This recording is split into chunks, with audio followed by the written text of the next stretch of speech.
Corona काल में जब लॉकडाउन लगा तो 27 साल का चेतन मुंबई से लखनऊ वापस आ गया।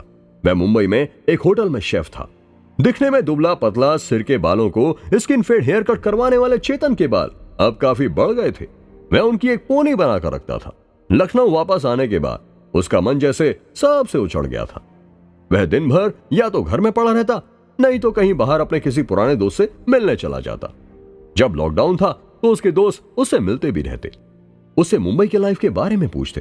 पर धीरे धीरे सबके काम शुरू हो गए और चेतन अकेला होता गया। अब उसे मुंबई जाने की भी इच्छा नहीं थी। जब घर वाले उसे बहुत फोर्स करते तो उसने एक दो जगह छोटे मोटे काम भी खोजे, पर फिर वह जल्दी ही उनसे भी उकता गया। एक दो जगह जहां उसने काम किया वहां पैसे कम थे। फिर कुछ दिनों के बाद वह होटल भी बंद हो गए। चेतन के पास अभी भी थोड़ी सेविंग्स बची थी। यही देखते हुए चेतन ने भी लखनऊ के मेन मार्केट में अपनी एक छोटी सी स्टॉल लगा ली थी। सुबह लोग आते और उसके बनाए समोसे आलू पूड़ी का स्वाद उठाते। एक हफ्ता वह काम करता रहा। फिर उसने हिसाब किया। जब देखा कि हर दिन की आमदनी कुछ खास नहीं है तो उसने वो स्टॉल भी बंद कर दी। उसके दोस्तों ने उसे समझाने की कोशिश की, लॉकडाउन अभी हटा है, लोग धीरे धीरे काम पर जाने लगे हैं, समय लगेगा।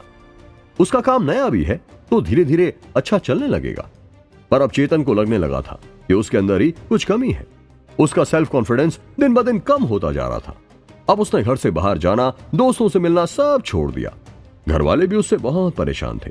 घर में उसके झगड़े भी हो जाते। पिछले कुछ दिनों से उसने घर में बैठे बैठे एक नया काम शुरू किया था, अगरबत्तियां बनाने का। हर दिन वह अगरबत्ती को लगने वाला कच्चा माल ले आता, फिर घर में बैठकर अगरबत्तियां बनाता। पर उसका टारगेट हमेशा चूक ही जाता।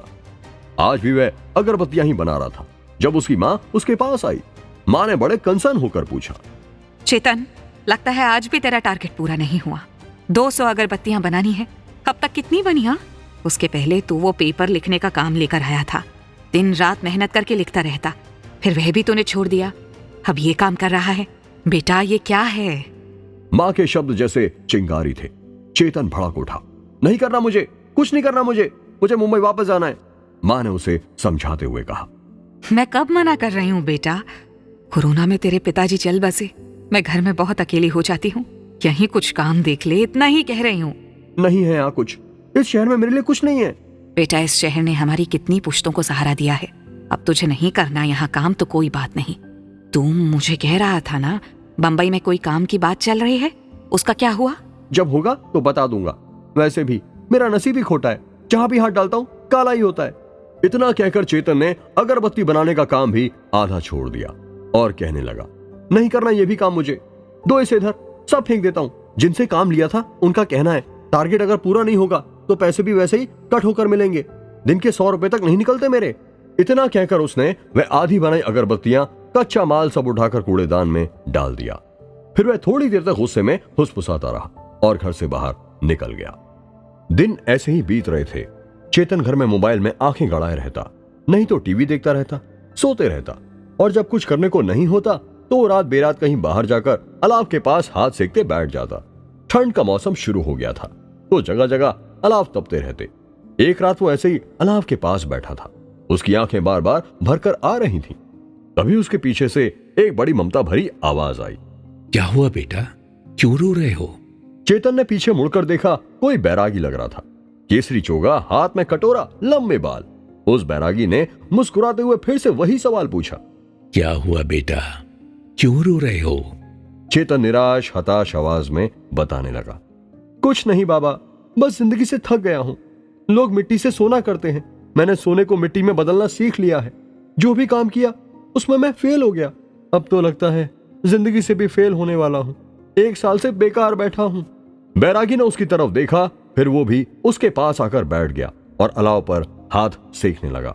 फिर उसने कुछ सोचते हुए कहा, चलो तुम्हें एक कहानी सुनाता हूं। जब हनुमान नन्हे बालक थे तब वो सबको बड़ा परेशान करते थे। कभी सूरज को निगल जाते, कभी किसी ऋषि की झोपड़ी उठाकर एक जगह से दूसरी जगह रख देते, कभी किसी के बगीचे में घुस जाते और बगीचा तहस नहस कर देते, कभी किसी ऋषि की लंगोट फाड़ देते तो किसी ऋषि का कमंडल उठाकर भाग जाते। एक बार उन्होंने अंगिरा और भृगु कुल के ऋषियों के साथ ऐसा ही छल किया। तब सब ऋषियों ने मिलकर हनुमान को श्राप दिया और वो अपनी शक्तियां भूल गए। समय बीतता गया। अब वो एक सामान्य वानर बन चुके थे और सुग्रीव के खास थे। जब वानर राज सुग्रीव ने सीता को खोजने का जिम्मा हनुमान को दिया, तब वो अपने समूह के साथ दक्षिणी समुद्र तट पर आ पहुंचे। पर अब उन्होंने 400 योजन लंबा समुद्र लागना था। हनुमान के साथ बाकी के वानर वीर भी थे। अंगद, गज, गवाक्ष, मैंद, पितवित, सुषेण और जामवंत सभी अपनी अपनी बात रख रहे थे। कोई 10 योजन, कोई 20 योजन, कोई 90 योजन तक छलांग लगा सकता था। तब दूर एक पत्थर पर बैठे समुद्र को देखते हनुमान पर जामवंत का ध्यान गया। उन्होंने हनुमान से पूछा, हनुमान, क्या तुम समुद्र लांघ कर लंका में जाकर सीता को नहीं खोजोगे? हनुमान ने जवाब दिया, जामवंत, मैं तो एक साधारण सा वानर हूं। महाराज सुग्रीव ने जिस काम के लिए मुझे नियुक्त किया है वो मैं कर रहा हूं। मुझसे प्रभु राम का दुख देखा नहीं जाता, पर मैं और क्या कर सकता हूं। यहां तक मैं आपको ले आया, बस मेरा कर्तव्य इतना ही है। तब जामवंत ने हनुमान को अपना बल याद दिलाया और हनुमान अचानक पर्वत के जितना बड़े हो गए। उन्हें अपने अंदर शक्ति का ज्ञान हो गया था। उन्होंने समुद्र के ऊपर छलांग लगा दी। जैसे जैसे वो समुद्र के ऊपर से आगे बढ़ने लगे, उन्होंने देखा उसका रास्ता रोके एक राक्षसी खड़ी है। वो सुरसा थी, जो आकाश में उड़ते पक्षियों की परछाई पकड़कर उन्हें निकल जाती थी।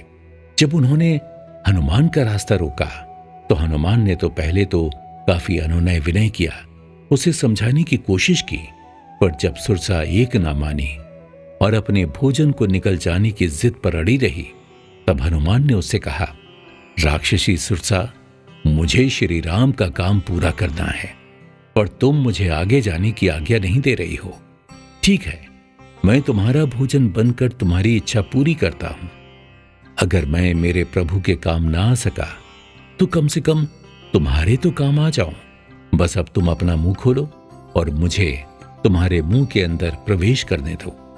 और फिर सरसा ने मुंह खोल दिया और हनुमान उसके मुंह में प्रवेश कर गए। कहानी सुनाते हुए चेतन को झटका सा लगा। उसने कहानी का फ्लो तोड़ते हुए पूछा, तो हनुमान मर गए थे? वह तो चिरंजीव थे ना? सीता माता को उन्होंने मुद्रिका भी दी थी, फिर ये कैसे हो गया? चेतन की बातें सुनकर बैरागी का चेहरा खिल उठा और उन्होंने अपनी बात पूरी करते हुए कहा, बेटा, इस प्रसंग को तुलसीदास अपने रामचरितमानस के सुंदर कांड में कितनी खूबसूरत से बयान करते हैं। देखो, जस जस सुरसा बदनु पढ़ावा, तासु दून कपि रूप देखावा, सत जोजन ते ही आनन कीन्हा, अति लघु रूप पवन सुत लीन्हा। यानी जैसे जैसे सुरसा अपना मुंह खोलती, हनुमान उसके दुगना बढ़ जाते। आखिर सुरसा ने अपना मुंह 100 योजन खोल दिया। तब हनुमान ने बहुत ही छोटा रूप धारण कर लिया। वो उसके मुंह के अंदर गए और झट से बाहर आ गए। हनुमान की चतुराई देखकर सुरसा बड़ी खुश हो गई। उसने कहा, राम काजू सबू करी हो, तुम्हें बल बुद्धि निधान। यानी तुम श्री राम का सब कार्य करोगे, क्योंकि तुम बल बुद्धि के भंडार हो। ये आशीर्वाद देकर सुरसा चली गई। आगे की कहानी तो तुम्हें पता ही है। और ऐसे उन्होंने प्रभु राम की निशानी सीता माता तक लंका पहुंचाई। चेतन ये कहानी सुनकर थोड़ा अच्छा महसूस करने लगा कि इतनी देर में बैरागी बाबा ने चेतन पर सवाल का बाण चला दिया और पूछा, बेटा, अब मुझे बताओ, तुम्हारे अंदर ऐसा कौन सा गुण है, या तुम्हारी भाषा में कहां वो क्या स्किल है जिसको तुम भूल गए हो? चेतन काफी देर तक सोच में डूबा था। उसके सामने का अलाव अभी बुझने को था। अंधेरा छटने लगा था। उसने बुदबुदाते हुए कहा, मुझे खाना बनाना अच्छा लगता है। बाबा थोड़ा मुस्कुराए और उन्होंने चेतन को समझाते हुए कहा, बेटा, अपने जीवन के हम ही हनुमान होते हैं। हम ही राम और हम ही सीता, हम ही रावण हैं। कभी कभी हम भूल जाते हैं हमारी खासियत क्या है, हमने किस उद्देश्य से जन्म लिया है। फिर हम भटकते रहते हैं।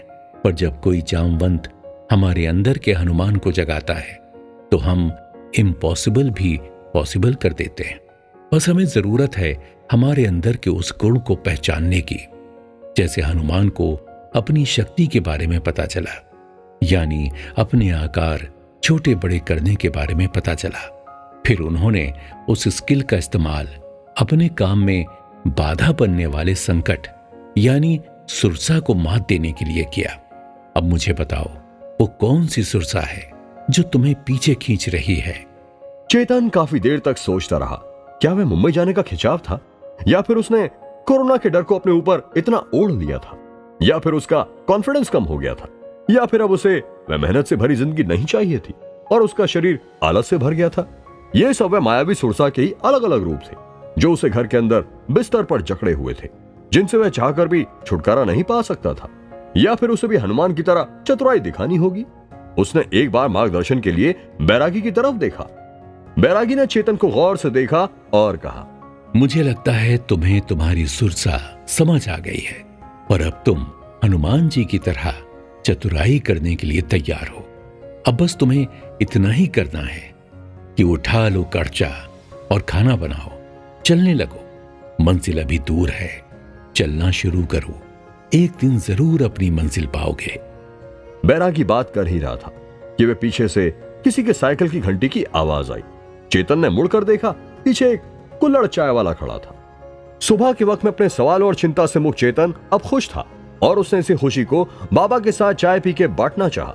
इसलिए उसने चाय वाले को आवाज लगाई, भैया 2 चाय देना, और बाबा को 2 मिनट बोलकर चाय लेने के लिए सड़क के दूसरी ओर चला गया। फिर वह जैसे कुल्हड़ को हाथ में लेकर मुड़ा, बैरागी वहां नहीं था। लखनऊ के रास्तों पर सुबह की धुंध छाई हुई थी। बैरागी उस धुंध में कहीं खो गया था, पर सुबह की कच्ची धूप में चेतन का चेहरा दमक रहा था।